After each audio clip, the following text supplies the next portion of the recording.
Buenos días a todos, a todas. Siéntense, por favor. Voy a iniciar comentándoles que por lo que sale hoy en los medios y la declaración de ayer del presidente Trump, informarle al pueblo de México, a ustedes, que tenemos una mesa de diálogo con el gobierno de Estados Unidos, en donde hemos tratado distintos temas y se acuerda todos los días. Por ejemplo, en el tema de migración, con respeto a nuestra soberanía y a los derechos humanos, hay acuerdos para la repatriación de nuestros connacionales, si es el caso de la llegada de alguna persona de otra nacionalidad. Todo el tiempo hay acuerdos y hay una mesa permanente. En el tema también de la seguridad se mantiene permanentemente comunicación en el marco de 4 principios que son los principios fundamentales en esta materia, que es la responsabilidad compartida, la confianza mutua, la colaboración y el respeto a nuestra soberanía. Entonces, siempre vamos a mantener el diálogo. Es fundamental en la relación entre México y el gobierno de los Estados Unidos, y hay esta mesa de diálogo.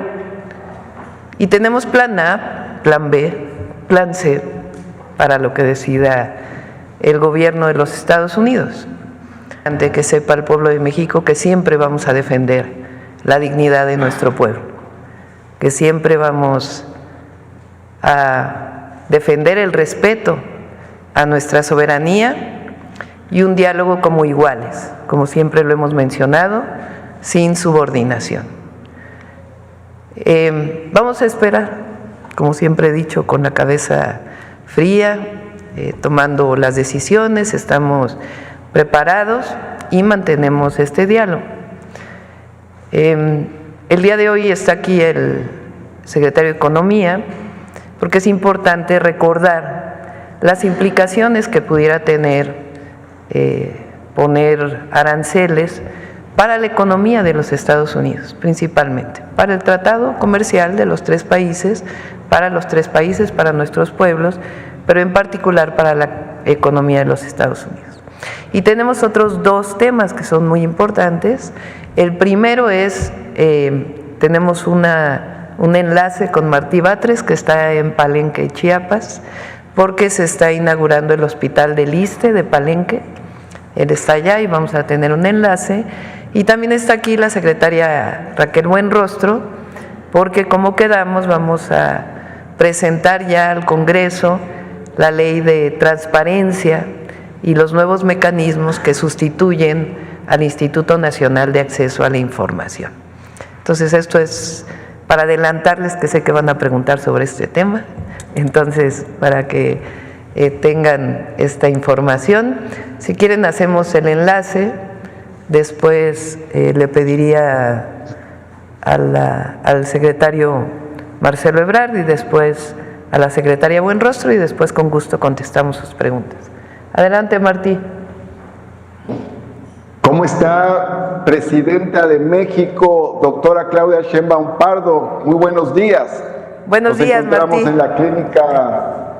Buenos días, nos encontramos en la clínica Hospital del ISSSTE en Palenque, Chiapas, para informarle a usted sobre este arranque de todo el funcionamiento del nuevo equipamiento en el hospital. Estamos precisamente aquí en la sala de hemodinamia, que ya está funcionando toda nacionalizada, con sus insumos, con su equipamiento, y ya tuvo, por cierto, un primer cateterismo que resultó muy exitoso.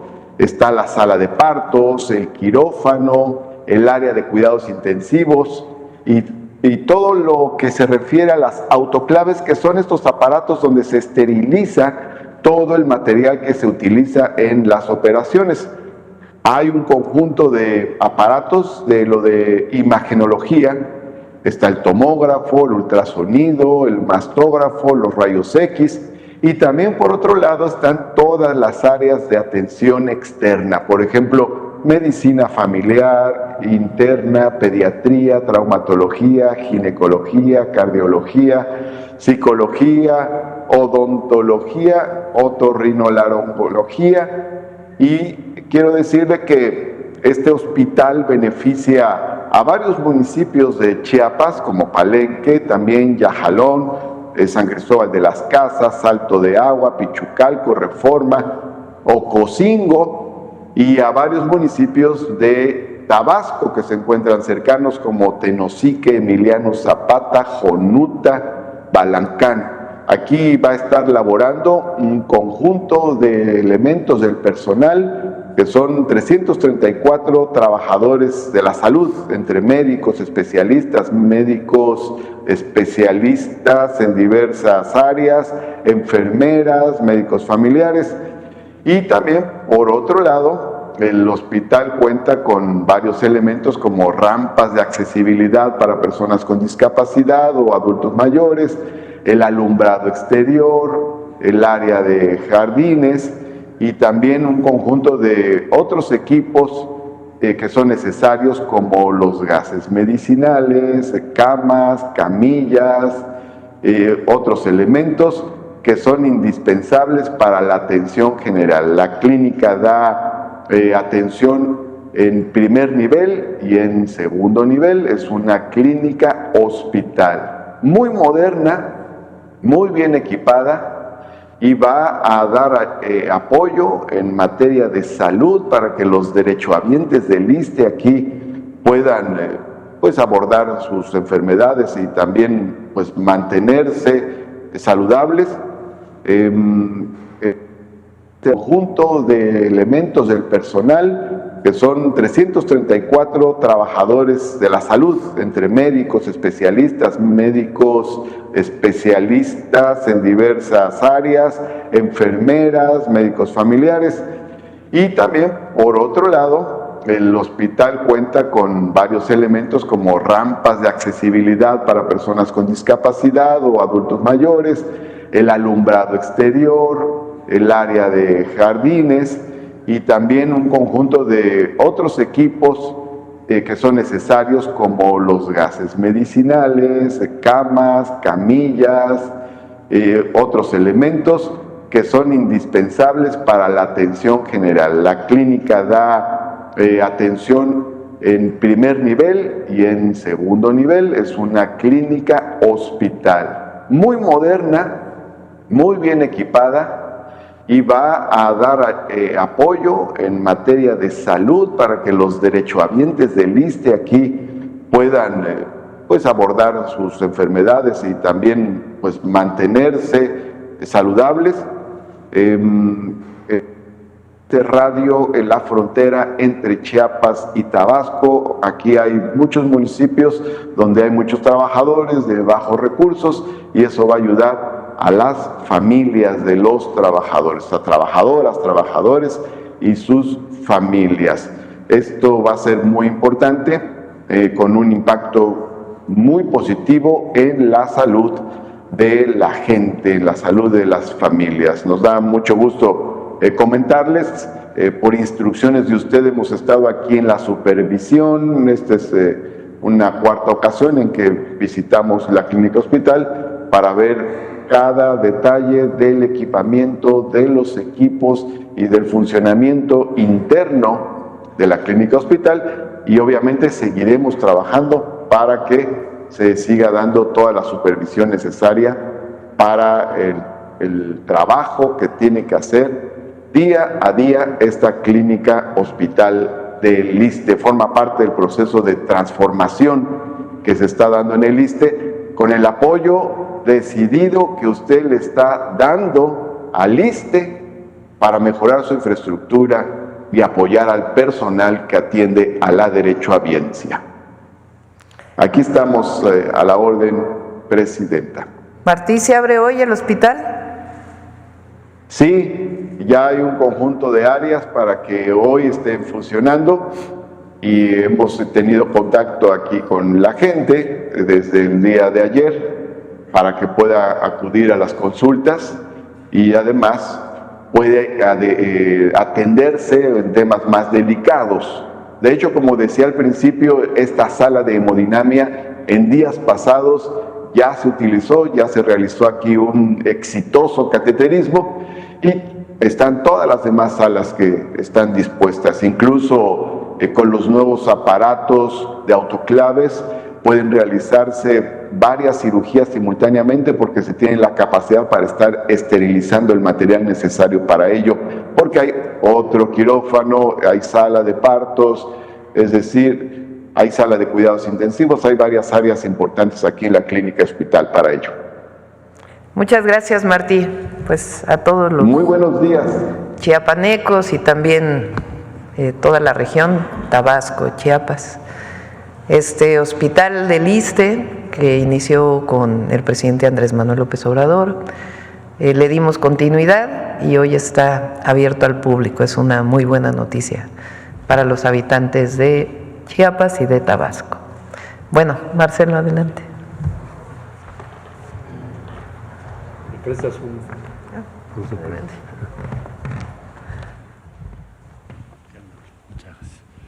Con su permiso, señora presidenta. Muy buenos días.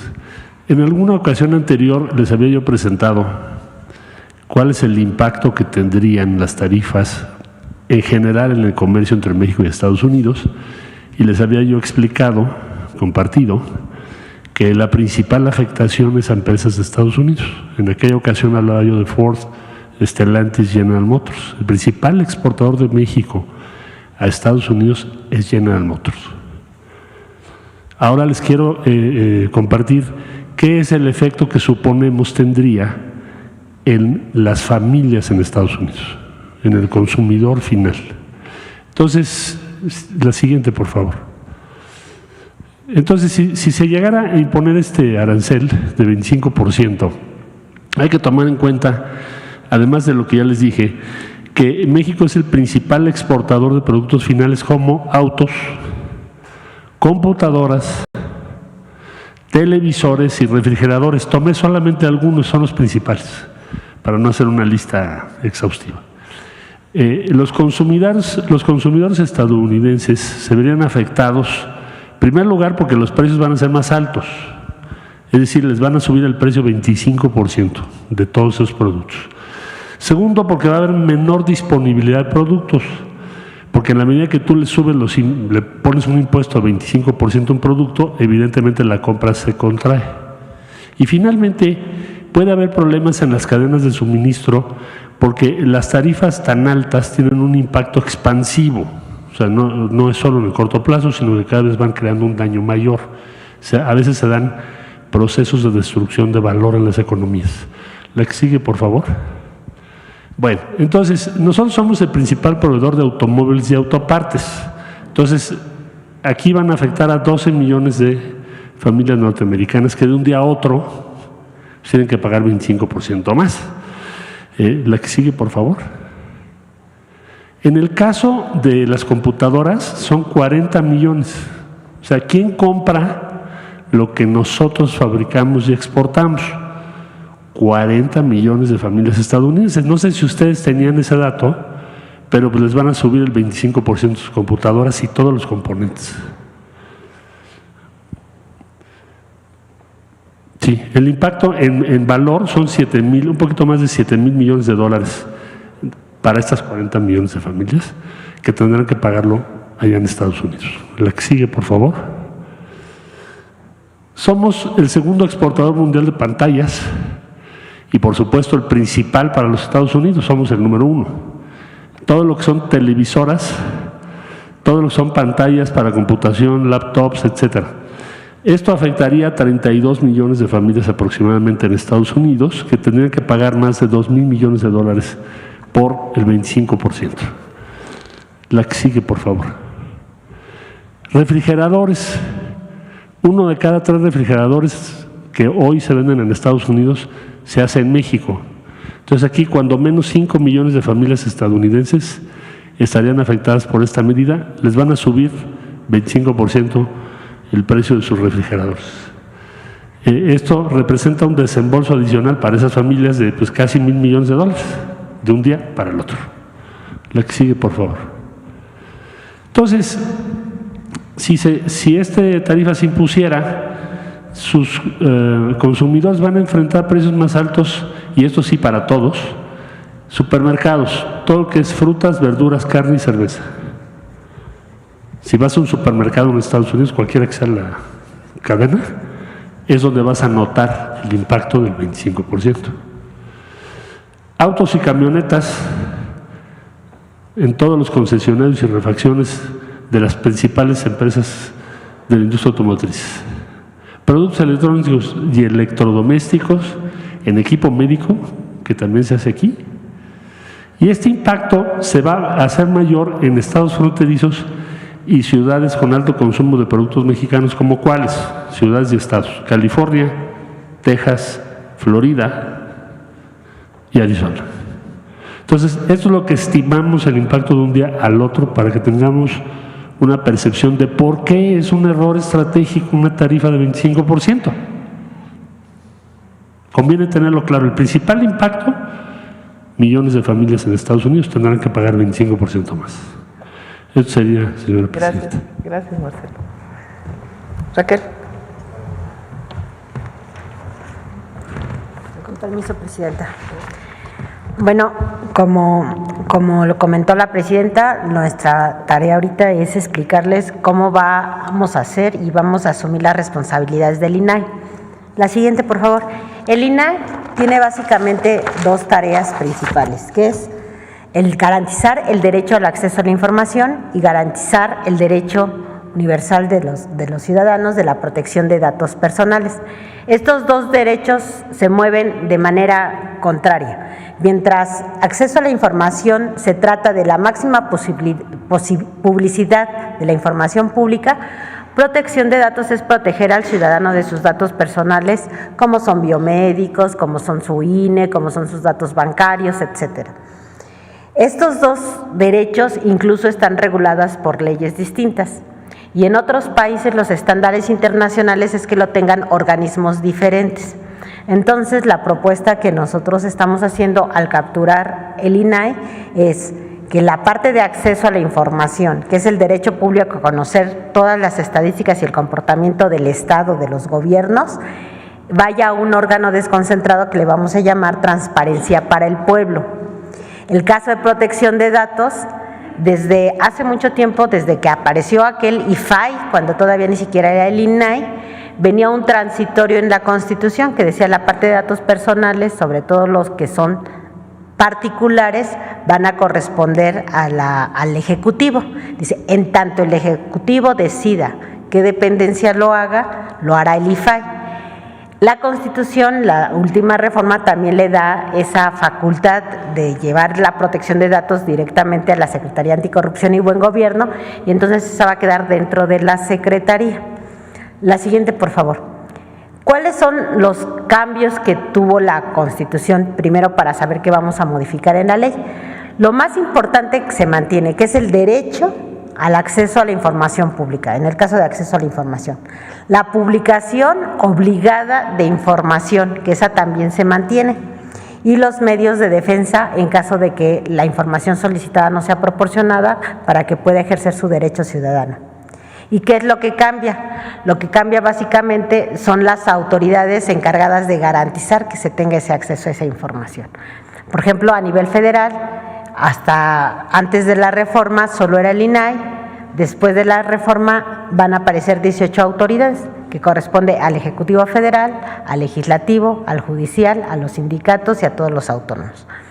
En el caso local o entidades, en el caso a nivel estatal y municipal, antes también se tenían nada más 32 organismos homólogos al INAI, o sea, autónomos, y ya también ahora van a tener también por ejecutivo, por legislativo, por judicial y también por sus autónomos. Eso es lo que cambia.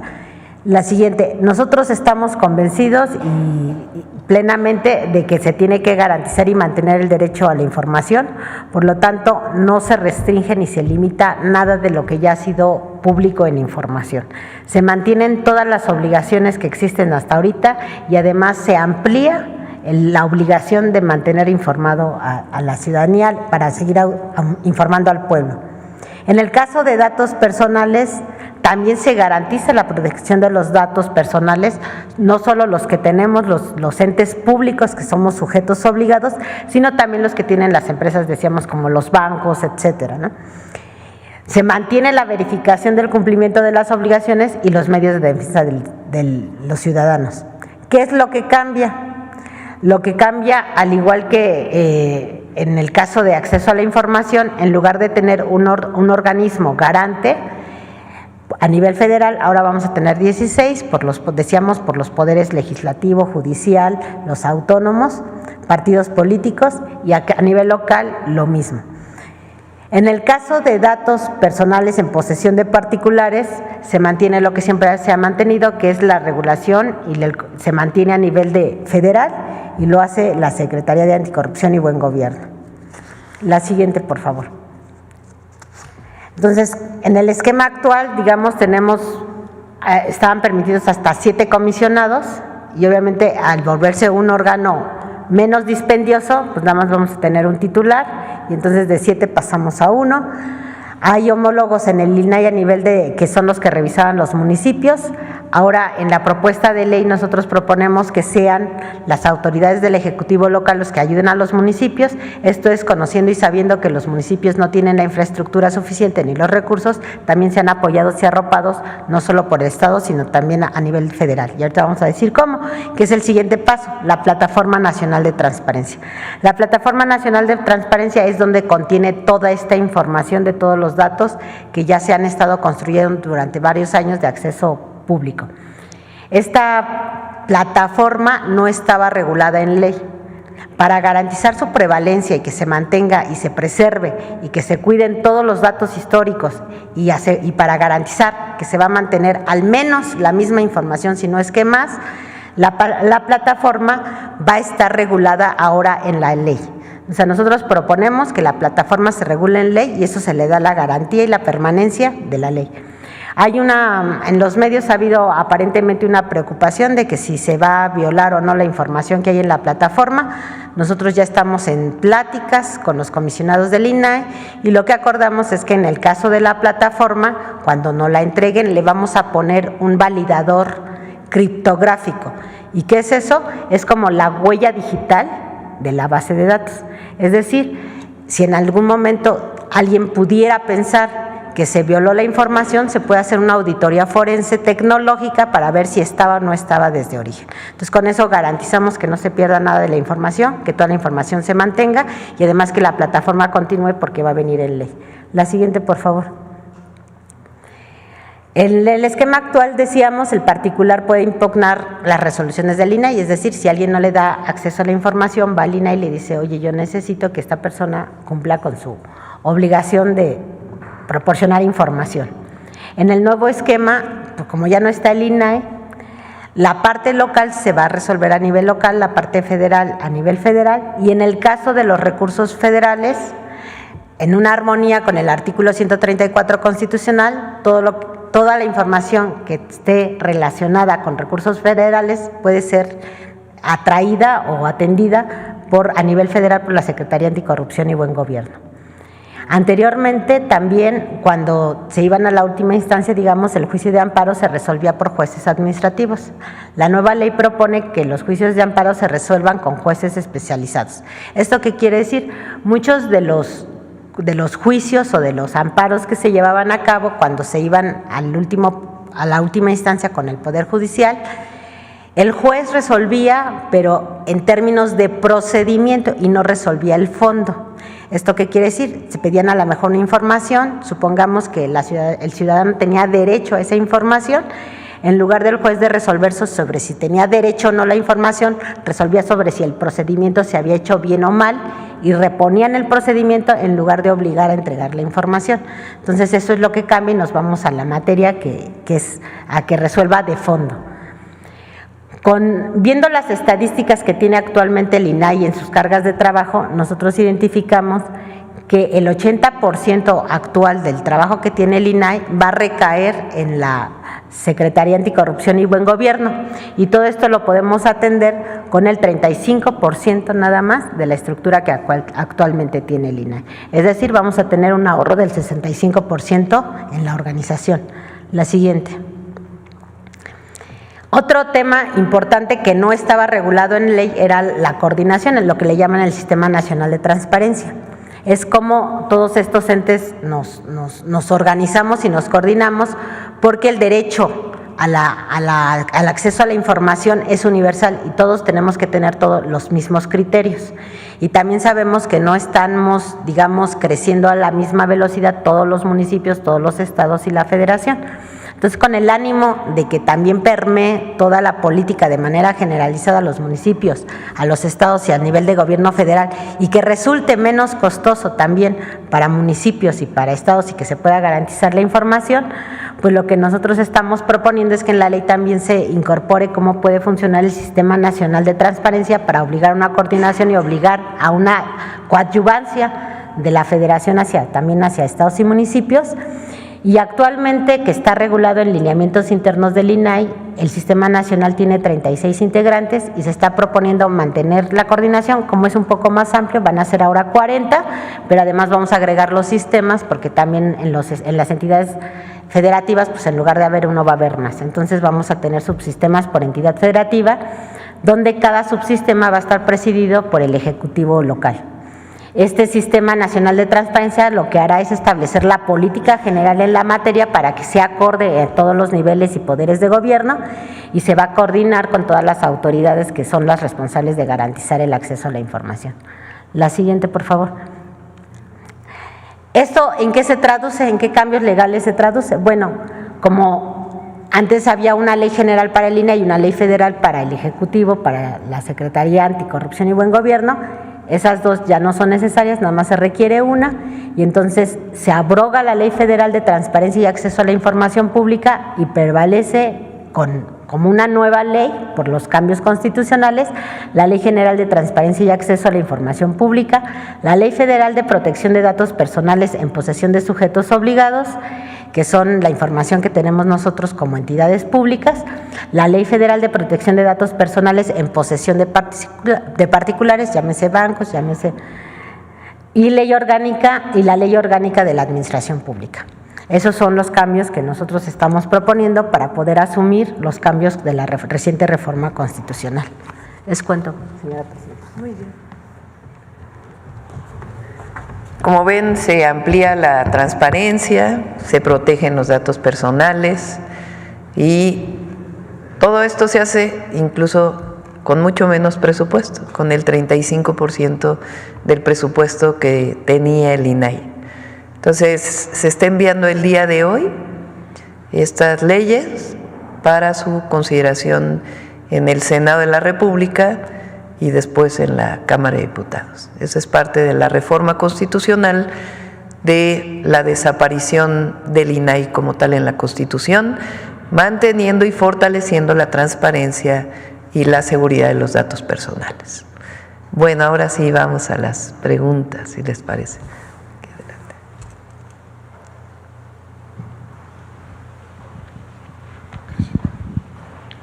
Gracias, presidenta. Ya tenía un rato que no tomaba la palabra, gracias. Sobre el tema, tenemos todos estos días, quizá desde diciembre, con este anuncio de Donald Trump de los aranceles y el tema migrante, que en mi opinión lo que se veía como en algunos medios como debilidades, hoy resulta que son las fortalezas de la política exterior mexicana, de cómo enfrentar ese tema. En Voces del Periodista le hemos dado seguimiento al tema desde hace rato con nuestros corresponsales en Argentina, en España, y el mismo Rafael Barajas, que ha estado como invitado y colaborador del programa. La pregunta es, ¿cuál es la medida, la métrica o la forma de evaluación cuando dice Donald Trump, queremos que se frene el fentanilo? En cuanto a toneladas, en cuanto al decomiso de armas, en cuanto a la detención de delincuentes, y el periodo que él está estableciendo, porque pareciera que hay en la propuesta es muy vaga, incluso ambigua en ese sentido, ¿no? Y si bien aquí hay un estudio de prevención de cuánto afectará en términos económicos, no termina por ser precisa este requisito que está imponiendo Donald Trump. A ver, él ha hablado, y ayer lo comenta en su declaración frente a una pregunta de un reportero, que en particular a Estados Unidos le interesan dos temas. Sí. El tema de la migración, en la relación México-Estados Unidos, y el tema de evitar que llegue fentanilo a los Estados Unidos.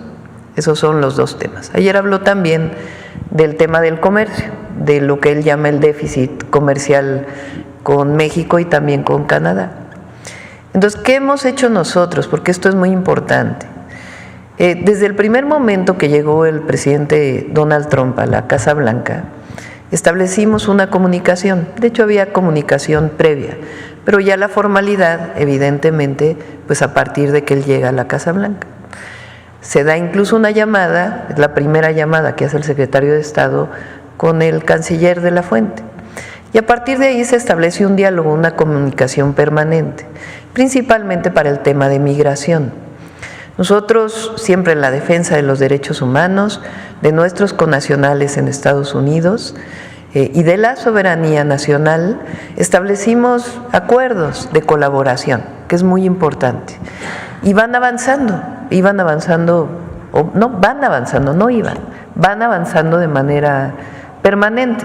Ayer todavía hubo comunicación, hoy hay comunicación, hay una relación permanente de CBP con migración, en la que también participa Relaciones Exteriores, y no hay, digamos, nada que objetar en esa relación y en esa coordinación que hemos estado teniendo. Eso es en primer lugar, porque es importante que se conozca. En el tema de seguridad, también hay coordinación, colaboración permanente con el gobierno de los Estados Unidos. Y en la idea, pues, de fortalecer esta relación con 4 principios. El principio, porque son principios incluso que están marcados en las leyes para las Fuerzas Armadas, que son el de la responsabilidad compartida, el de la confianza mutua, el de la colaboración y el respeto a la soberanía.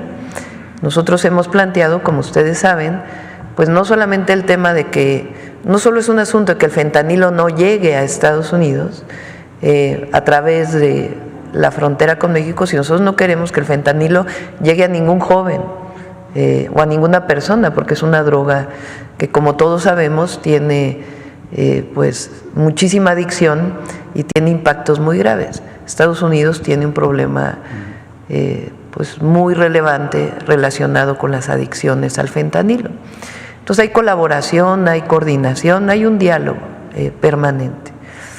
Y en el caso del comercio, en realidad, desde nuestra perspectiva, y lo hemos manifestado así, pues no se puede ver como un déficit comercial. Primero porque muchas de las empresas que exportan de México a Estados Unidos son de capital estadounidense. Lo mencionó aquí el secretario de Economía, pues las principales exportadoras son las automotrices estadounidenses, entre otras también de microprocesadores, de semiconductores que exportan a los Estados Unidos, no solamente, pero es muy importante las empresas de capital estadounidense, pero además lo que hemos dicho permanentemente, y lo sabe el gobierno de Estados Unidos, es un gran tratado, el tratado comercial entre México, Estados Unidos y Canadá. Nos fortalece a Norteamérica como una potencia económica y nos permite competir con otras regiones del mundo. Entonces, en realidad no existe, no debemos vernos como competidores, sino como socios comerciales que nos complementamos y que además no hay mejor forma, incluso, como bien lo dice Marcelo Ebrard, para la economía de los Estados Unidos, que el tratado comercial que tenemos conjuntamente.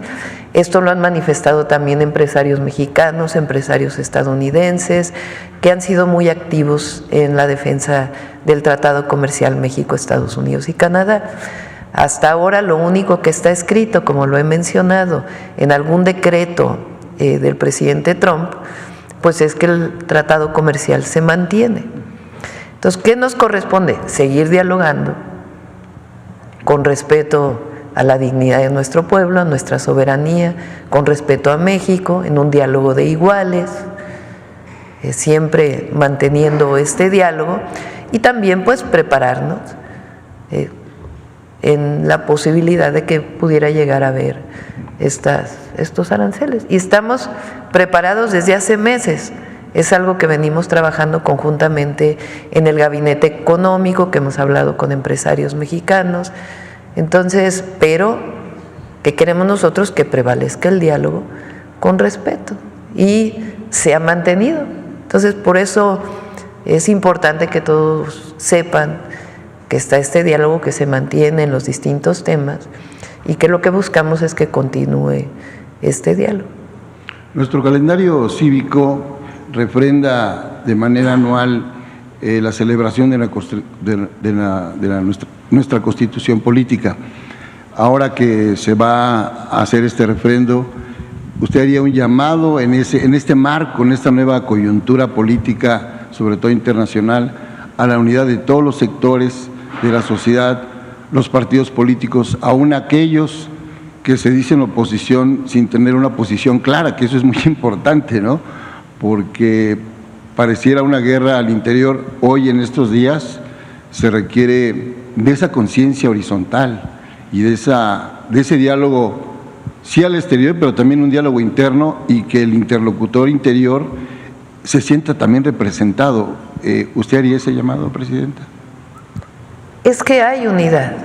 Habrá algunos que no quieran ser parte de ese proceso, los respetamos, pero hay una unidad muy importante, primero del pueblo de México. El pueblo de México está unido y nosotros representamos a nuestro pueblo y su dignidad en todos lados del mundo, en particular en México, y también a las y los mexicanos que se encuentran en Estados Unidos.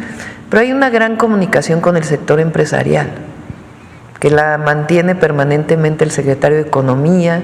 Tenemos un consejo para el desarrollo de México, tenemos un plan, recuerden, porque el Plan México tiene que ver con esto, y hay una gran comunicación, y de parte del sector empresarial, y además se agradece, ha habido una gran colaboración en estos momentos. Por ejemplo, el programa que hicimos, México te abraza, para recibir a nuestros connacionales en México, pues el sector empresarial ofreció 50,000 empleos y de inmediato la coordinación. Esto se había visto muy pocas veces. Entonces eso habla de que hay una coordinación, colaboración, una unión. Tenemos nuestras diferencias, somos una democracia, pero en estos casos pues hay unidad en la defensa siempre de México, que es a quien representamos. Y el Día de la Constitución, pues también hoy tenemos una nueva Constitución en muchos temas, pero en efecto yo pienso que estamos en muy buena condición. Hay un gobierno cercano al pueblo, pero también con mucha comunicación con todos los sectores de la sociedad. Sí. Presidenta, me tocó estar al frente hoy y soy eco de la voz de mis compañeros. Preguntarle si va a realizar la conferencia en Querétaro hoy, cómo vamos a organizar. Sí, vamos a ir a Querétaro en la mañana. Sí, sí. Y en la mañanera va a ser en Querétaro. Ya están enterados. Bueno, todos. Presidenta, yo tenía un pendiente con usted, que le lo traigo ahora. Traigo dos faros de luz culturales. Uno es recordar a doña Luz Jiménez, esta gran lingüista, y sobre todo es la mujer que más fue dibujada por los grandes muralistas. Incluso está aquí en Palacio Nacional. La retrató también Orozco, por ejemplo, con Cortés y la Malinche aquí en San Ildefonso. Diego Rivera, aquí mismo está en Palacio Nacional. Jean Charlot también, otro gran muralista, fotógrafos, ¿no?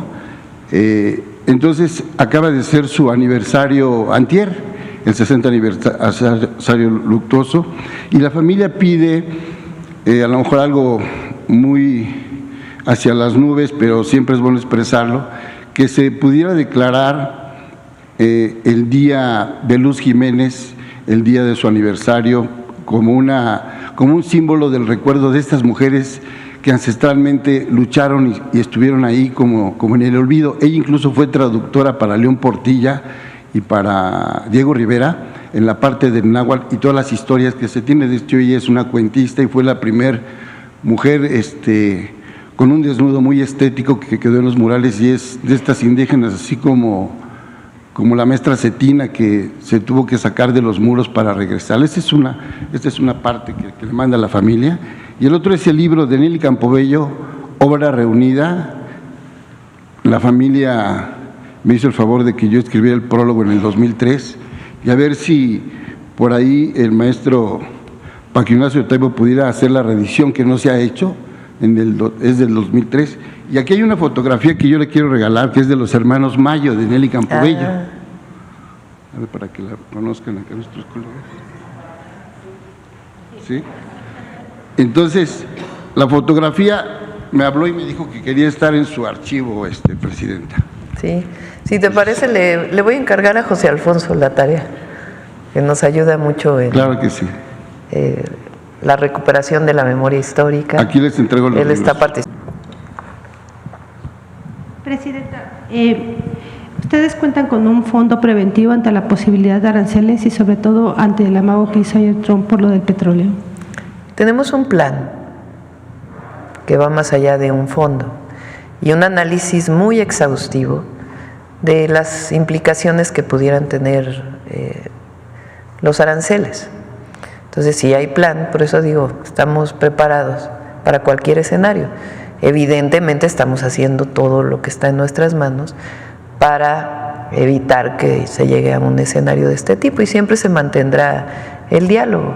Pero desde hace meses que anunció el presidente Trump, incluso antes de la elección, que ya habíamos entrado al gobierno, porque lo había mencionado en su campaña, hay un equipo de trabajo preparando todo esto y también en coordinación con distintos sectores.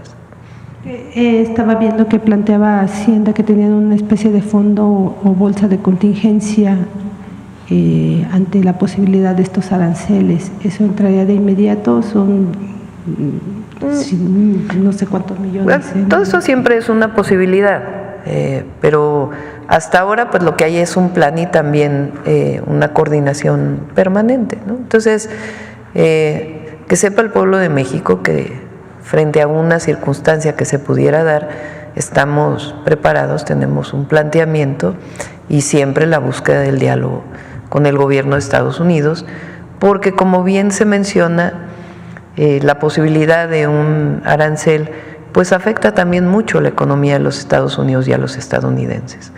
Entonces, por eso estamos preparados, tenemos el plan, pero siempre buscando el diálogo para evitar que pueda haber algo de este tipo. Y si es una decisión que llega a tomar el gobierno de los Estados Unidos, estamos preparados y manteniendo siempre el diálogo. Por otro lado, también en cuanto al presidente Trump, pues anunció que iba a enviar migrantes a Guantánamo. ¿Cuál es su postura ante esta? Pues obviamente no estamos de acuerdo con el trato a personas migrantes como criminales, y nosotros siempre vamos a buscar que prevalezca el derecho internacional y la protección a los derechos humanos. ¿En esa mesa de diálogo se ha hablado sobre este tema en particular? No ha sido necesario, porque como les digo, hay una coordinación en el tema de migración. Que sepan que nosotros lo que ponemos al frente es el respeto de nuestros connacionales y de sus derechos humanos y también la soberanía nacional. Y en ese marco colaboramos, cooperamos, nos relacionamos, estamos en diálogo permanente y hay una muy buena coordinación.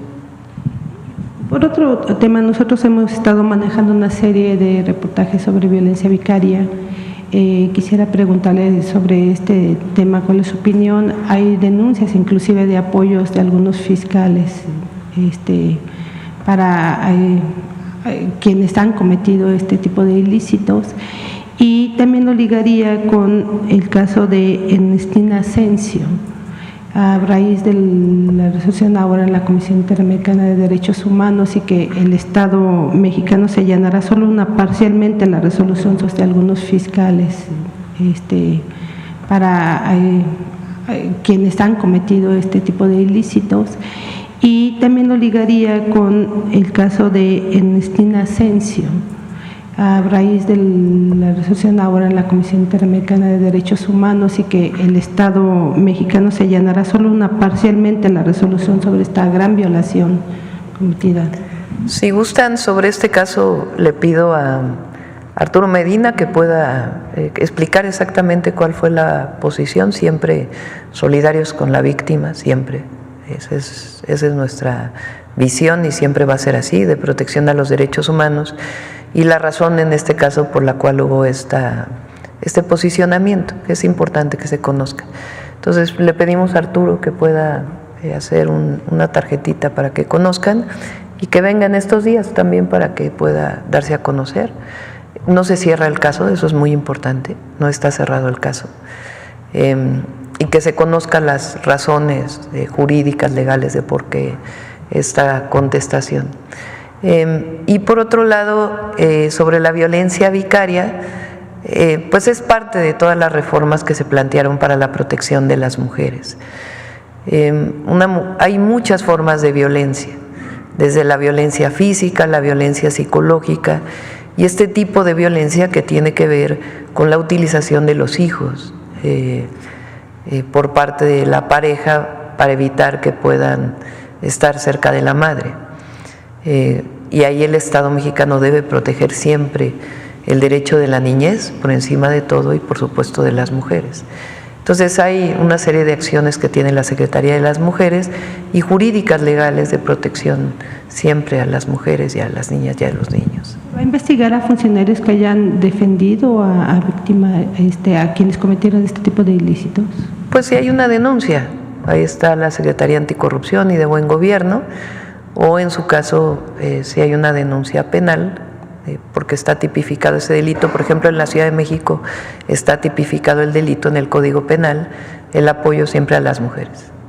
Y nada más por último, Presidenta, hoy se vence el plazo para conocer quienes pasan a la siguiente etapa de evaluación y ustedes tienen que dar también, el comité tiene que dar a conocer hoy cómo lo hará y pues qué opina del proceso de insaculación que ayer hubo en el Senado. Sí, gracias. Pues se va a dar a conocer más tarde por parte del comité.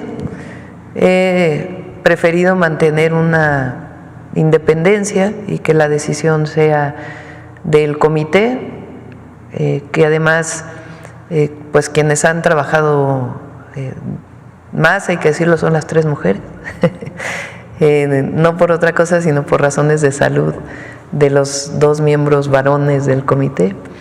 Pero han estado trabajando, ayer pregunté y ya tienen lista, ahora sí que tienen lista la lista de personas que van a participar en la elección. Bueno, pues el Senado hace su proceso, tanto el que le corresponde como el que fue orientado por el Tribunal Electoral, derivado de el cierre de la participación de la Comisión de la Corte.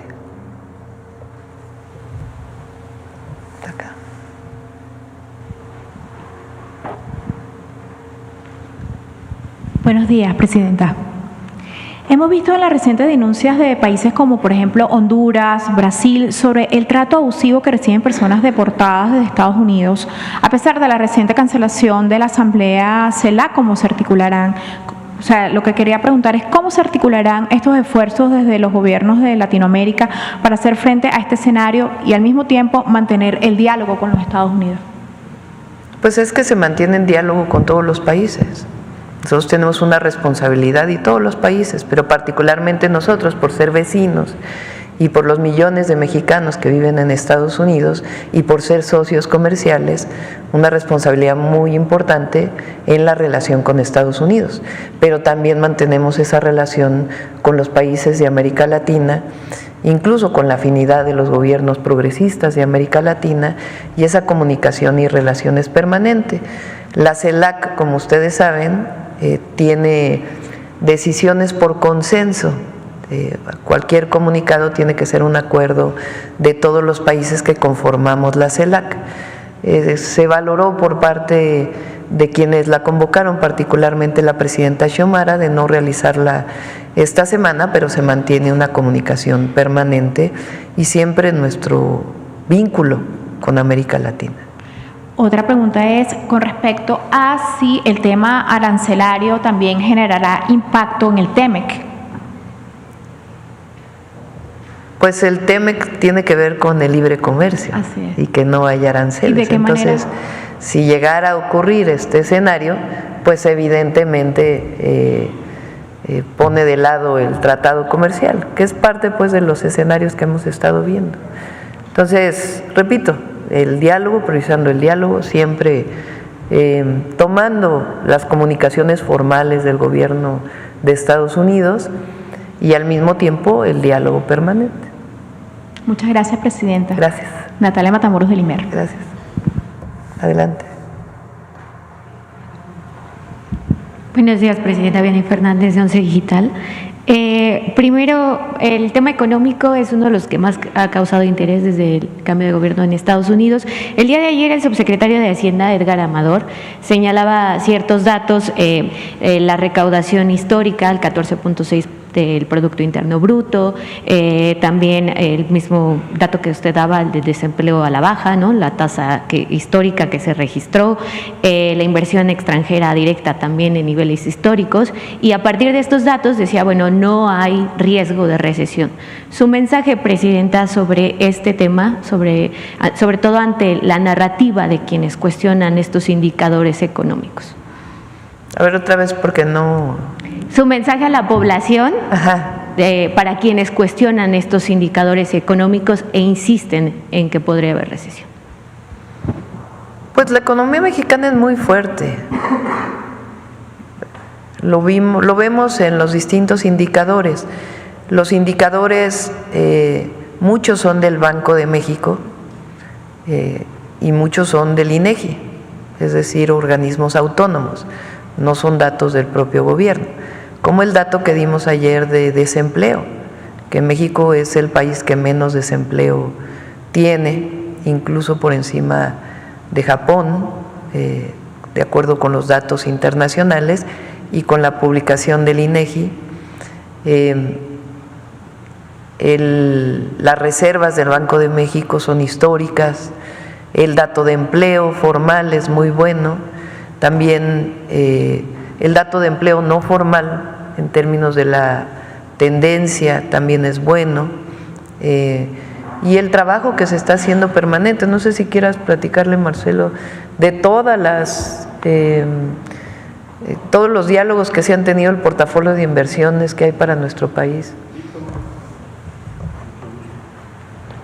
Gracias, con su permiso. Sí, en efecto hemos venido trabajando desde hace ya varios meses para tener un instrumento, una herramienta que nos ha permitido organizar el respaldo y, digamos, el aceleramiento de inversiones y, por lo tanto, el empleo. Entonces, a esta fecha tenemos ya casi 2,000 proyectos. La suma que tenemos aproximada son 217,000 millones de dólares. Esto se ha venido formando con empresa por empresa. Es un poquito laborioso. Y incluso hay empresas que a veces te dicen, ay, no te voy a dar todo porque todavía no lo anuncio, etcétera. Pero al final del día ya andamos en 217,000 millones de dólares. Esto te permite ubicar dónde está el proyecto, qué necesita para salir adelante y qué impacto va a tener desde el punto de vista social. Requerimientos de vivienda, capacitación o entrenamiento especializado en cada una de las regiones del país, en cada uno de los corredores que fijó la presidenta desde un inicio, desde campaña, que organizan toda la labor. Pero en resumen, el fondo del asunto es, estamos trabajando empresa por empresa. A eso hay que agregar que ya cada empresa te está diciendo qué va a sustituir de lo que hoy importa, porque a la presidenta le preocupa mucho eso, que se aumente el contenido nacional. es decir, que no importemos tantas cosas de fuera si lo podemos hacer aquí. ¿Por qué tienes que estar importando unos botones y comprarlos en Walmart que cruzaron un océano si los podemos hacer aquí? O un textil, o en fin, sin fin de artículos. Entonces, 2,000 proyectos, 217 mil millones de dólares, y eso significa la inversión ya programada 2025, 2026, 2027, 2028, 2029 y 2030 por parte de las empresas con las que estamos trabajando. ¿Sí, de acuerdo? ¿Puedo aprovechar de una vez al secretario? Secretario, rápidamente. Sí. Si hablamos de aranceles, ¿qué mecanismos de protección tiene México en el marco del TEMEC y si México podría hacer valer precisamente estos mecanismos? Bueno, tenemos todos los mecanismos de solución de controversias. Primero, vamos a ver si, como dice la presidenta, se los van a poner, porque hasta ahora pues no es así. ¿Qué es lo que tienes hoy en las disposiciones del presidente Trump?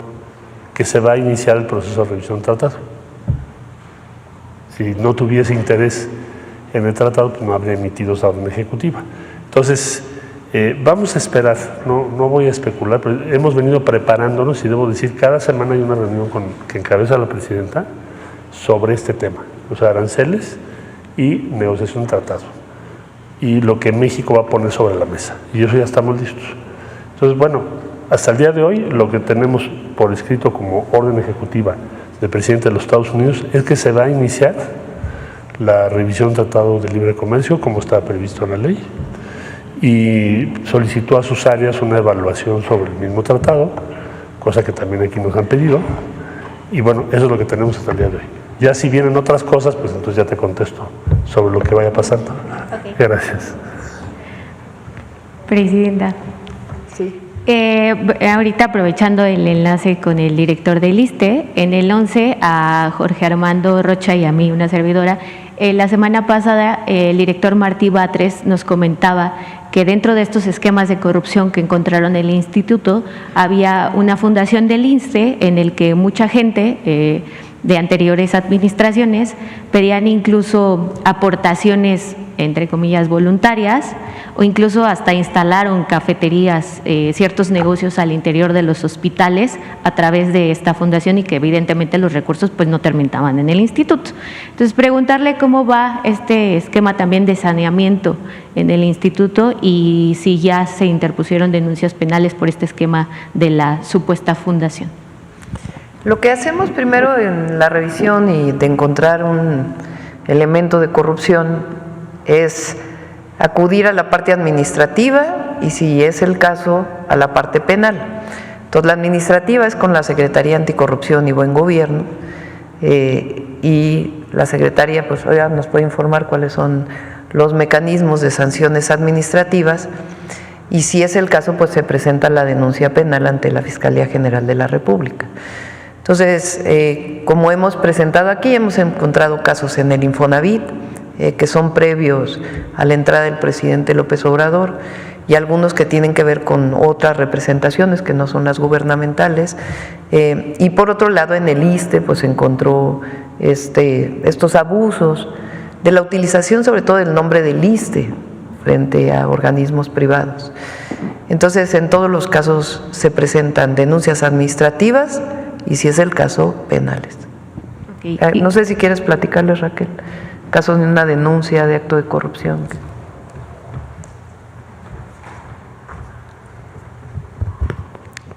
En el caso de las denuncias y, por ejemplo, en este caso de la fundación, lo primero que tenemos que identificar es si hay servidores públicos involucrados o no. Cuando hay servidores públicos involucrados, seguimos la Ley General de Responsabilidades Administrativas. En todos los casos, lo que procede es, se mete la denuncia, nosotros tenemos un sistema digital donde entran las denuncias y automáticamente se genera un folio. De ahí se ve si tiene indicios, digamos, se procede a una área de investigación. El área de investigación valora la denuncia. Cuando involucra a servidores públicos, se hace apoyo de los órganos internos de control para brevar información y de otras áreas de gobierno que nos proponen información para armar la denuncia, para tipificar el delito. Una vez tipificado el delito, se procede a lo que siga. Puede ser desde seguir con el trámite administrativo de responsabilidades y, en su caso, Si hay alguna implicación de daño al erario o responsabilidad de recursos públicos, se procede por el camino de ir al Tribunal de Justicia Administrativo y en adelante. Y si hubiese una tipificación de delito penal, se procede también al área penal y se entra a la Fiscalía General de la República. En ambos casos, en el caso penal ya sea tanto de servidores públicos o como sector privado, en ambos casos se procede a denunciar. Hay muchas veces que participan los particulares que no necesariamente llegan denuncias de servidores públicos a la Secretaría Anticorrupción y Buen Gobierno, sino de particulares. Por ejemplo, empresas que pues hicieron trampas, decir así, en sus contratos, entonces también llegan ahí y proceden a la Fiscalía. Entonces, dependiendo del caso, en el caso de la Fundación están muchos ex servidores públicos de administraciones anteriores, no aplica la Ley General de Responsabilidades de manera directa, sobre todo hay que ver y analizar en qué año fueron servidores públicos para ver si algunos delitos ya prescribieron o no, pero lo que sí seguramente persiste, y es lo que tenemos que hacer la investigación, es otro tipo de delitos como pues, el robo del nombre, usar el nombre sin autorización, y además los beneficios que provocan o las confusiones que provocan al usar este tipo de denominaciones, ¿no? Entonces están en proceso. O sea, sí, ya están abiertas el proceso por este caso en específico de la Fundación. Desde que se encuentra el delito y se da aviso, se abren los expedientes para dar inicio a las investigaciones correspondientes. Ok.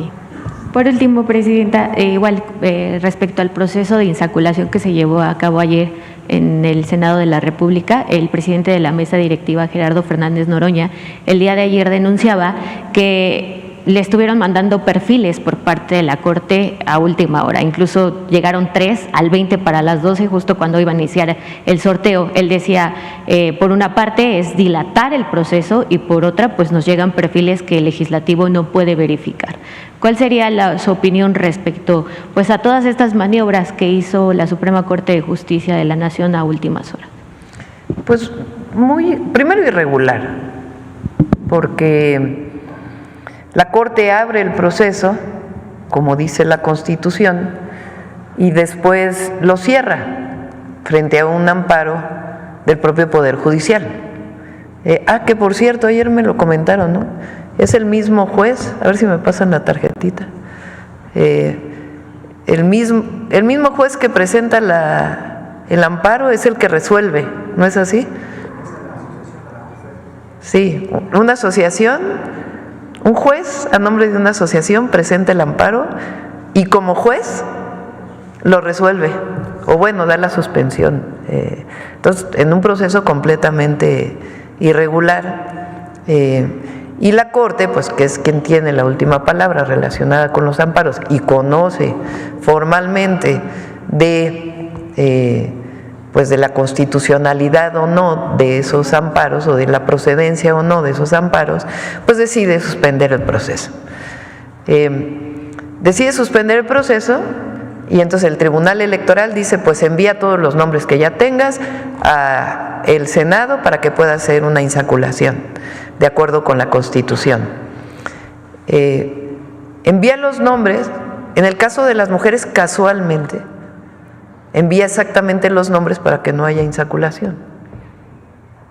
O sea, como, bueno, eran 3,000, y entonces cómo pasaron de 3,000 a el número que enviaron. Y luego después esto que comentó ayer el senador Fernández Noroña, de que no solamente les mandaron una cosa, sino de acuerdo con su dicho, después empezaron a enviar otros nombres. Entonces, totalmente irregular. Pero lo importante es que finalmente el proceso tiene su certidumbre jurídica y continúa. Y que van a aparecer en la boleta de elección, pues los nombres de la Comisión del Poder Judicial, ahora a través del proceso de insaculación del Senado, los nombres de que la Comisión del Legislativo seleccionó y los nombres que seleccionó la Comisión del Ejecutivo. Entonces, el proceso sigue y el INE pues ya tendrá que seguir informando a partir de la publicación de estos nombres o de la entrega de estos nombres al INE, cómo continúa todo este proceso y también los lineamientos para ver, por ejemplo, quién puede convocar al voto, cuáles son los mecanismos de difusión de los candidatos y candidatas a los distintos puestos de elección, todos esos mecanismos, pues ya ahora, a partir de febrero, le corresponden al Instituto Nacional Electoral.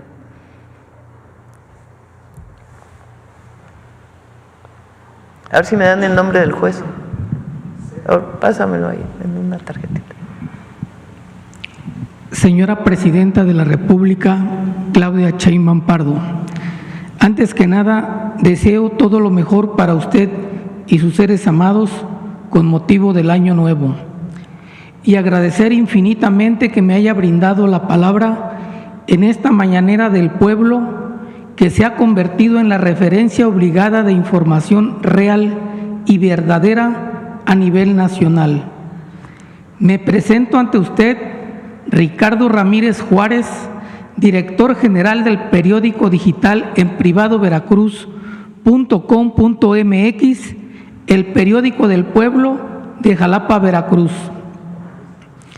En nuestro gran estado de Veracruz, hoy gobernado por una gran y excepcional mujer, Rocío Nale García, quien se logró imponer en las urnas ante sus adversarios políticos, pese a la brutal guerra sucia que le dejaron caer sobre su persona y que extendieron también contra su esposo, el ingeniero don José Luis Peña Peña, y sus dos hijas, Tania y Rocío.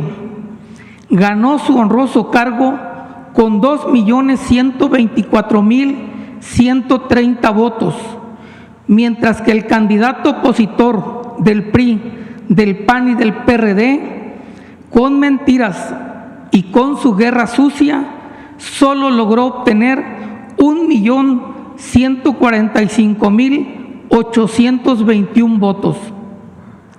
Y solo por escasos 21.691 votos no se alcanzó el 1.000.000 de votos de diferencia. La intensidad de la guerra sucia contra la candidata gobernadora de la coalición Morena PT Partido Verde, Rocío Nale García, solo se comparó a la guerra sucia que a nivel nacional dedicaron al presidente Andrés Manuel López Obrador y a usted misma como candidata presidencial a través del mensaje que hicieron viral AMLO narcopresidente, y que posteriormente la candidata presidencial del PRIAN, que no vale la pena invocar su nombre, en el segundo debate presidencial acusó que usted era candidata de un narcopartido, como calificó a Morena, comprometiéndose a castigar a los delincuentes y a terminar con la extorsión, sin tomar en cuenta que su hermana, Jacqueline Maldinali Gálvez Ruiz, por esa fecha llevaba casi 12 años de encarcelamiento en el penal de Santa Marta por el delito de secuestro, aunque finalmente el 29 de octubre del 2024 la Sala Especializada del Tribunal Electoral del Poder Judicial de la Federación confirmó que la candidata presidencial del PRIAN incurrió en calumnia al referirse a Morena como narcopartido en el segundo debate presidencial, por lo que ordenaron imponer las sanciones correspondientes sin que se diera detalles de la misma hasta la fecha. En Veracruz, la radio, la televisión, la prensa escrita y digital, en su mayoría, se pusieron al servicio del candidato a gobernador del PRIAN, que trató de ganar votos con su eslogan del veracruzano de verdad, prometiendo a reconocidos columnistas y dueños de esos medios de comunicación millonarios convenios de publicidad, contratos de obra pública, cargos en el gabinete para sus hijos y esposas, regalos de camionetas de lujo con choferes y guardias de seguridad, así como viajes al extranjero a cambio de que escribieran todas las mentiras y difamaciones contra Rocío Nale y su familia, que mandó a difundir a través de un testaferro de nombre Arturo Castañeca Octurier, quien ha sido denunciado por la gobernadora de Veracruz, Rocío Nale, por diversos delitos, denuncia que hasta la fecha se mantiene vigente. Contestando puntualmente cada mentira difundida por la prensa al servicio del candidato a gobernador del PRIAN en Veracruz, al grado que en una conferencia mañanera del presidente AMLO en la ciudad de Veracruz expuse el tema y cité a los medios que encabezaban una campaña negra contra el presidente Andrés Manuel y contra el gobernador Cuitláhuac, cuyo objetivo, según ellos, era quitarle votos a usted como candidata presidencial y a Rocío Nale como candidata a la gubernatura, teniendo al frente de esta guerra sucia al periódico Notiver de la ciudad de Veracruz. Ahora, a 2 meses de haber tomado posesión, que este día se cumple Rocío Nale García, tengo información que el ex candidato a gobernador del PRIAN, molesto porque en mis columnas nunca puse su nombre ni su eslogan de campaña con el que intentó ganar votos, el de Veracruzano de Verdad, ha ordenado al grupo de matones a su servicio para que acaben con mi vida, con 3 objetivos. El primero, para paliar su rabia y su impotencia por haber perdido la gubernatura en el 2018 frente a Cuitláhuac y en el 2024 frente a Rocío Nale García. El segundo, para castigar al de La Voz por haberme atrevido a publicar su apodo, que en esta tribuna me voy a permitir no mencionar por respeto a su investidura presidencial en plena campaña electoral y la lista de millonarias propiedades que adquirió en su tiempo de senador de la República del PRI, en el que ostentó el cargo de presidente de la Comisión de Presupuesto, inmuebles que inscribió en el registro público de la propiedad a nombre de su pareja sentimental Brenda Ibarra, como 30 residencias suntuosas en Jalapa, Coatepec, Perote y Ciudad de México, destacando la millonaria mansión de Punta Tiburón del municipio de Alvarado, donde tiene su residencia marital, siendo el tercer objetivo de su siniestro plan criminal acusar con su grupo de columnistas y periodistas que tiene bajo su patrocinio hasta la fecha de ingobernabilidad y de imparable violencia frente a Cuitláhuac y en el 2024 frente a Rocío Nale García, a nombre de su pareja sentimental Brenda Ibarra, como 30 residencias suntuosas en Jalapa, Coatepec, Perote y Ciudad de México, destacando la millonaria mansión de Punta Tiburón del municipio de Alvarado, donde tiene su residencia marital, siendo el tercer objetivo de su siniestro plan criminal acusar con su grupo de columnistas y periodistas que tiene bajo su patrocinio hasta la fecha de ingobernabilidad y de imparable violencia contra los periodistas en Veracruz y en México, ocultando en todo momento que la orden de asesinar al de La Voz salió del mismo José Francisco Yunes Zorrilla. Porque como buen conservador, tal como los calificó el presidente Andrés Manuel López Obrador, aparte de hipócritas, corruptos y rateros, yo agregaría asesinos y represores, virtudes siniestras con las que lograron mantener los más de 39 años de gobiernos neoliberales en el país, con brutales asesinatos como el del ex candidato presidencial del PRI, Luis Donaldo Colosio Murrieta, y Carlos Alberto Madrazo, y sonados encarcelamientos como el de Joaquín Hernández Galicia, entre otros, culpando de este crimen, en caso de materializarse, a la falta de capacidad y de gobernabilidad de nuestra mandataria estatal, Rocío Nale García, y a usted misma como presidenta de la República. Ante esta amenaza real que pesa sobre mi persona, lo único que pido de manera respetuosa a usted es que se investigue y se responsabilice de este hecho en caso de ocurrir este crimen al señor José Francisco Yunes Zorrilla, ex candidato a gobernador del PRI, del PAN y del PRD.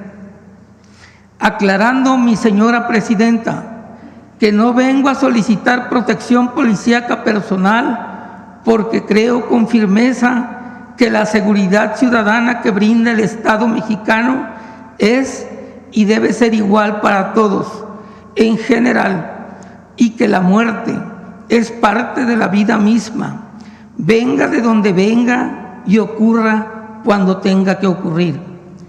Como periodista del pueblo, decidí tomar partido por los candidatos del pueblo postulados por la coalición Morena, PT y Partido Verde, consciente del riesgo que esta decisión implicaba.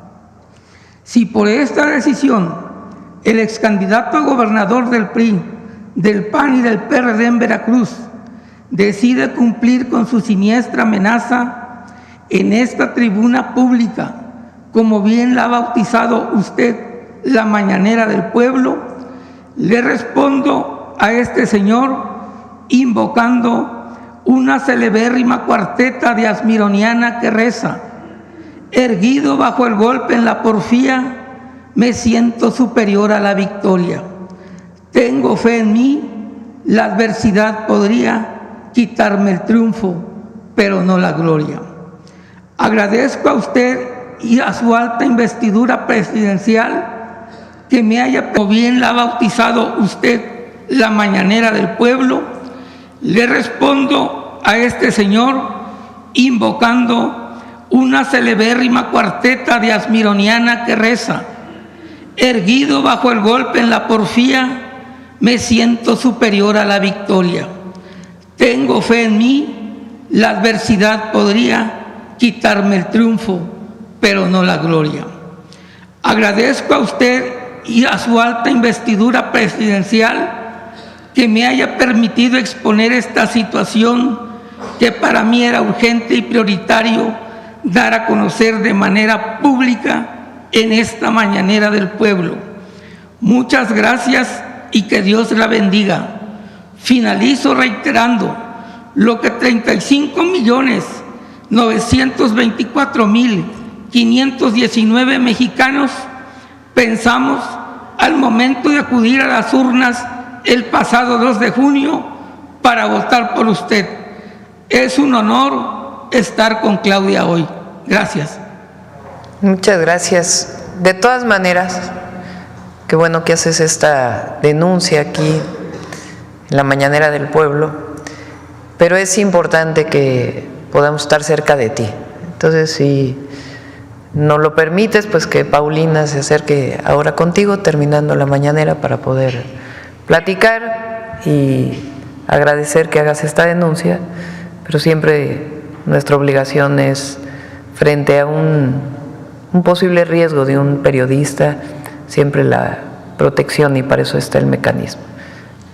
En otro tema, señora presidenta de México, Claudia Nada más Sheinbaum. un favor, que seamos breves porque hay dos compañeros. A nombre de la emblemática zona indígena de Papantla, el corazón del Totonacapan, la tierra de los mundiales voladores, que en la reciente Feria Internacional de la FILU en Madrid acompañaron a nuestra señora gobernadora Rocío Nale a promover el turismo para poner a Veracruz de moda, donde obviamente se impusieron con sus participaciones, a pesar de que no pudieron surcar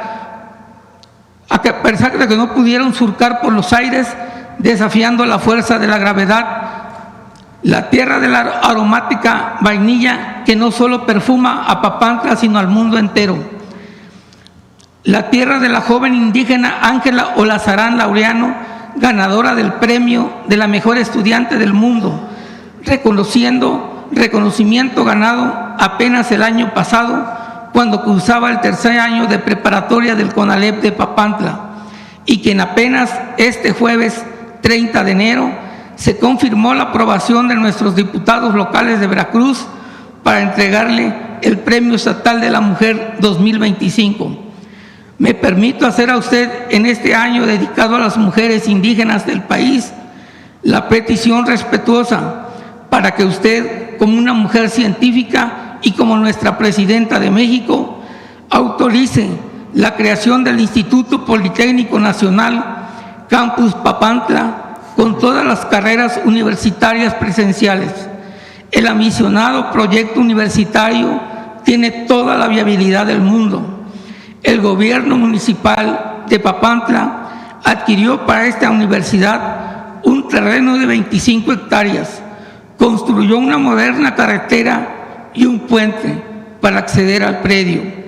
El Instituto Politécnico Nacional construyó 4 o 5 edificios.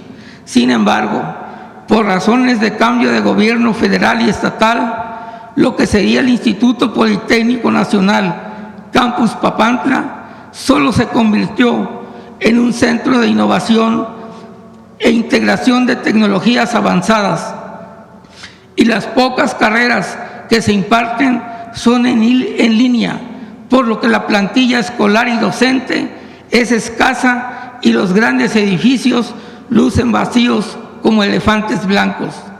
A nombre de miles de mujeres indígenas de Alto Tonacapan, de la Sierra, del Llano y de la costa de Papantla, solicito a usted de la manera más respetuosa para que nos ayude a que se autorice el Instituto Politécnico Nacional Campus Papantla, que tiene listas 25 hectáreas y gigantescos edificios para convertirse en la universidad más importante del norte e inclusive de todo el estado de Veracruz.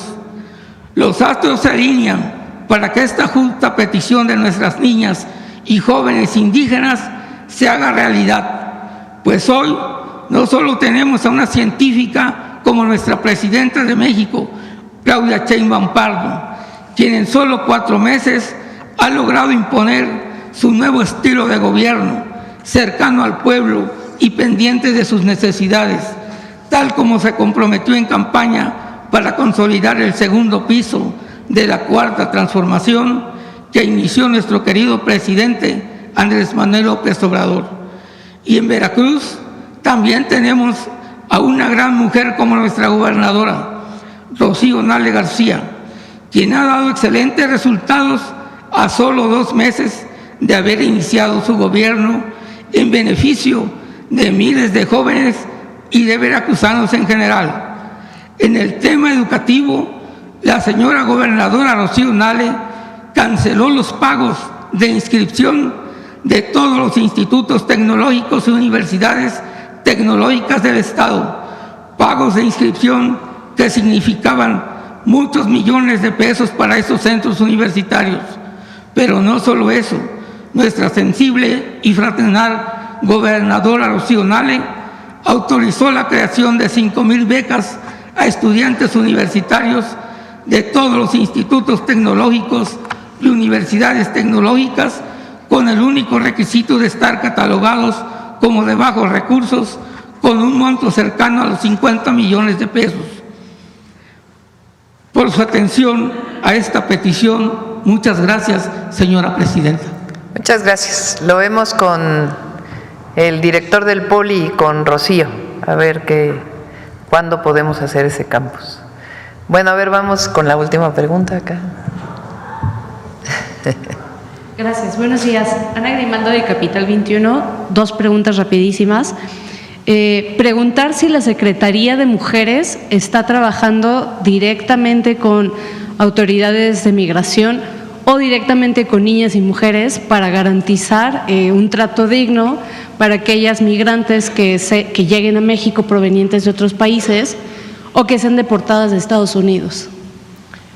Migración tiene no solamente la relación con todas las secretarías del Gobierno de México, sino que en los centros de atención, en los 10 centros de atención, hay una representación de la Secretaría de las Mujeres, igual de Secretaría del Trabajo, es decir, hay representaciones diversas, además de la responsabilidad de mantener el centro de atención del Gobierno.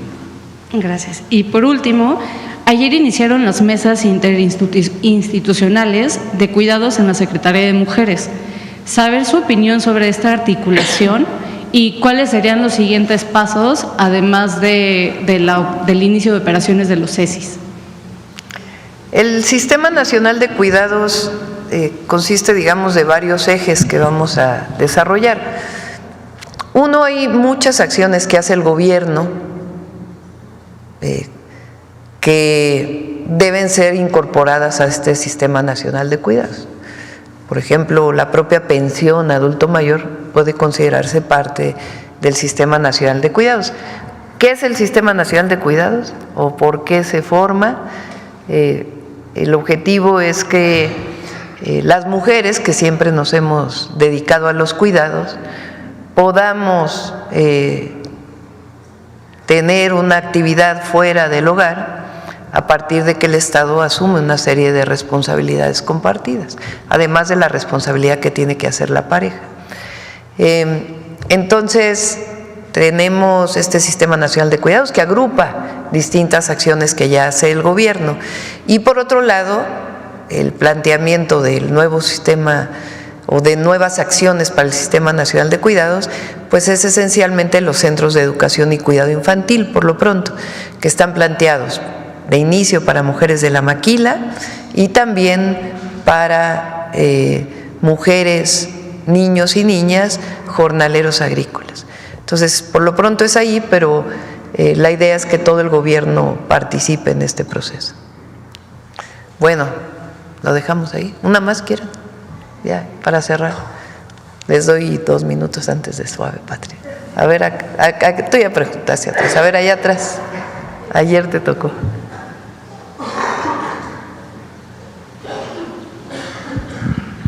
Gracias, presidente. Buenos días. Judith Sánchez Reyes, de Perspectivas MX.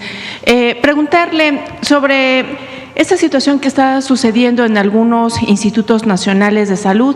Algunos han manifestado su preocupación por la reducción en el presupuesto para este año. Un ejemplo de ello, el de cardiología, que tendrá 245.4 millones de pesos menos, es decir, el 11.9%, por lo que su director general emitió una carta hace unos meses informando de que estaba viviendo una situación crítica este Instituto Nacional y que, bueno, pues eso iba a repercutir de alguna forma en tener los insumos para darle atención a los pacientes y desarrollar el propio trabajo de quienes laboran en él. Pero incluso esta misma situación se ha estado dando o se ha estado denunciando en algunos otros hospitales, como el Hospital Civil de Oaxaca. No sé si ahora en su gira de trabajo le comentaron algo al respecto, en donde incluso se ha dicho que por falta de presupuesto se han tenido que suspender cirugías. Como gobierno, preguntarle en ese sentido si se está dimensionando las consecuencias que conllevará este recorte presupuestal en el rubro de salud, para poder, pues obviamente, llevar a cabo la atención a los pacientes, la enseñanza e investigación médica en el país. No hay recorte en salud, de hecho tiene más presupuesto. Lo que pasa es que vienen distintas partidas, porque ahora ya se concentra todo en IMSS Bienestar, en aquellos estados e instituciones que están incorporados al IMSS Bienestar, y además el Birmex junto con Secretaría de Salud tienen la concentración de hacer las compras de medicamentos e insumos médicos. Entonces, para el director de cardiología y los institutos nacionales de salud, que son pues de lo mejor que hay en nuestro país, le pediré al secretario de Salud, a David Kersenovich, que viene de los institutos nacionales de salud, particularmente el Instituto Nacional de Nutrición, que pueda platicar con la coordinadora y los directores para que conozcan cómo está distribuido su presupuesto, porque no hay recorte. El caso del Hospital Civil de Oaxaca es un caso especial, por un tema ahí, pues que tiene también que ver con los trabajadores, que no quisiera explicar mucho más, que en todo caso el propio IMSS Bienestar lo podrá explicar. Tiene sus propias particularidades y se está atendiendo. Y como lo mencionamos, la compra de medicamentos, insumos médicos ya cerró, ya se asignaron los contratos y a partir del mes de este mes y el mes de marzo llegan todos los medicamentos e insumos médicos, y para este periodo se hizo una compra complementaria para que pueda llegar todos los medicamentos e insumos, además de la coordinación que tenemos con las 23 entidades que están en IMSS Bienestar y las distintas instituciones, y pues el apoyo que se le da a los demás estados de la República. Presidente, ha habido diversas manifestaciones de personal de salud, enfermeros, doctores, que han denunciado justamente en algunos casos la suspensión de sus sueldos, en otros casos que no se cumplió esta promesa de contratarlos de manera formal, sobre todo después de haber participado en la pandemia, y una serie de situaciones, justamente la falta de insumos, incluso en algunos hospitales aquí en la Ciudad de México. En ese sentido, ¿qué información tiene usted? Ayer lo mencioné, ayer estuve hablando de este tema. El IMSS Bienestar se conforma de la federalización de los servicios de salud de 23 entidades de la República. ¿Cómo se hizo esta federalización? A partir de una serie de convenios en donde se establece qué médicos o qué personal de salud pasa al IMSS Bienestar. En esa primera etapa, todos estos médicos o personal de salud obtuvieron su base e incluso un incremento salarial. Ahora viene un segundo proceso de revisión de cuántos de los médicos o personal de salud que pertenecen a los estados, porque en los estados se quedan servicios de salud, pueden ser incorporados al IMSS Bienestar, y se está en ese proceso y trabajando con todos los gobernadores para que haya recursos suficientes para poder pagar en tiempo y forma a todo el personal. Entonces, no hay ni recorte de presupuesto, ni abandono al personal de salud, sino sencillamente el fortalecimiento del IMSS Bienestar en este proceso continuo de su mejora. Y presidente, nada más para terminar con este tema, ¿se va a seguir contratando a médicos cubanos y de otras nacionalidades? Sí, ahí donde hacen falta médicos especialistas en nuestro país y haya la solidaridad de otros países para poder venir a apoyar los servicios de salud, se sigue con la contratación, porque lo que prevalece es la atención a la salud de la población. Bien, presidenta. Y hay que recordar por qué. Porque se ha planteado por parte pues, de adversarios de la oposición que se privilegia la contratación de un personal de salud cubano de otro país frente al personal de salud de México. Eso es falso. Es para aquellos lugares en donde no hay médicos especialistas o médicos familiares que quieran cubrir esa plaza por parte de personal de salud mexicano, o porque durante todo el periodo neoliberal dejaron de formarse médicos especialistas, en esta idea de que restringiendo el ingreso iba a haber mayor excelencia en la formación, y en realidad lo que hicieron pues fue dejar de formar médicos especialistas. Entonces, por eso es la necesidad de acudir a otras nacionalidades que nos ayudan y nos apoyan a la atención a la población. Me ha tocado en estas giras desde que entré al gobierno visitar muchos centros de salud y hospitales y ver a los médicos cubanos trabajar en los lugares más apartados, Mulegé, por ejemplo, con una convicción, un trabajo y una integración con todo el personal de salud muy importante para la población. Bien, presidenta, gracias. En otro tema, hace 2 semanas un juez federal del Altiplano ordenó a la Fiscalía General de la República investigar como terrorismo la masacre de la familia Levarón y Langford, ocurrida en noviembre de 2019, donde fueron acribillados 3 mujeres y 6 niños. Esta resolución ha sido calificada por los integrantes de estas dos familias de histórica, pues refieren que les ha asistido la razón en estos 5 años al asegurar que la violencia que ejercen los grupos criminales es terrorismo al robarle la paz y la tranquilidad a los ciudadanos. En este sentido, preguntarle cuál es su postura de su gobierno ante esta decisión judicial. Sí, no coincidimos con el juez. Por supuesto que hay que trabajar permanentemente en contra de los grupos criminales, pero como bien lo ha explicado aquí el secretario de Seguridad, de la Defensa, la connotación de terrorismo es distinta. Entonces, si quieren la próxima vez que venga el Gabinete de Seguridad y el propio fiscal que pueda platicar sobre este tema, y son grupos criminales a los que combatimos permanentemente. ¿Usted cree que esa resolución es un acto de justicia para estas familias? Que lo contesten ya en particular por qué las características de esta denominación y las implicaciones que tiene. Pero la justicia a las familias se está haciendo, porque es independiente. Hay muchísimos detenidos respecto a este acto delictivo y la justicia integral a las familias. Y ya nada más finalmente presenta como duda, ¿por qué se decidió que el 2025 fuera el año de la mujer indígena? ¿Cuál, digamos, es la trascendencia en ese sentido? ¿Por qué no? No, simplemente la mujer indígena es una reivindicación, claro, pero del origen de México, y nunca se había reconocido a las mujeres indígenas como las estamos reconociendo ahora. La pregunta es ¿por qué extraña? No, simplemente que haya una si había alguna otra razón de trasfondo. Sí, nada ¿cómo más no? Una razón histórica de justicia social, de justicia para las mujeres indígenas, que han sido históricamente las más discriminadas y las menos reconocidas. Y ahora estamos reivindicando a todas las mujeres, y de inicio a quien tenemos que reconocer es a la mujer indígena, que durante años quedó olvidada en nuestra historia. Entonces, esa es la razón.